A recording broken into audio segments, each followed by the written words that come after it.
Bonjour à tous et bienvenue pour une nouvelle capsule. Alors aujourd'hui, je vais vous parler de ce qui est arrivé au Grand Ornu après le décès d'Henri de Gorges. Donc, Henri de Gorges décède du choléra en août 1832 et c'est son épouse, Eugénie Legrand, qui va assurer la succession puisque le fondateur meurt sans héritier.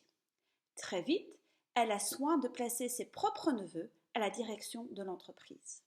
En 1843, l'entreprise familiale se transforme en société civile, mais les héritiers successifs en deviennent les administrateurs.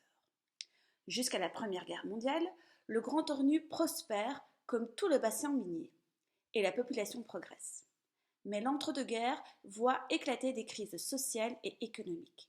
Et en 1932, une grève générale entraîne l'accumulation des stocks de charbon, des licenciements et des baisses des salaires. La période qui succède la Seconde Guerre mondiale exige une reconstruction du pays afin de sortir la population belge d'une misère généralisée. Il est nécessaire de renforcer les entreprises et d'augmenter les capacités énergétiques. L'industrie charbonnière revêt alors un caractère stratégique et devient le cheval de bataille du Premier ministre Achille Vanacker, déclarant que le charbon est tout aussi important que le pain.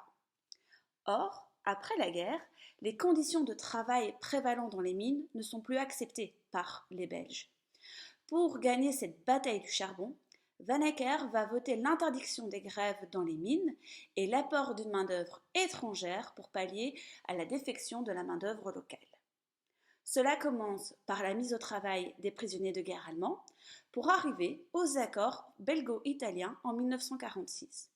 L'Italie enverra la main-d'œuvre et en contrepartie, la Belgique expédiera du charbon. Mais c'est en vain car le déclin devient irréversible. La création de la CECA, la Communauté européenne du charbon et de l'acier en 1951, entraîne la fin de l'exploitation minière.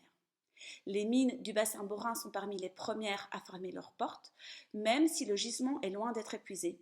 Le manque de rentabilité économique est devenu une réalité incontournable. Et le Grand Ornu ferme définitivement ses portes en 1954. Voilà, je vous souhaite à tous une excellente journée. À bientôt!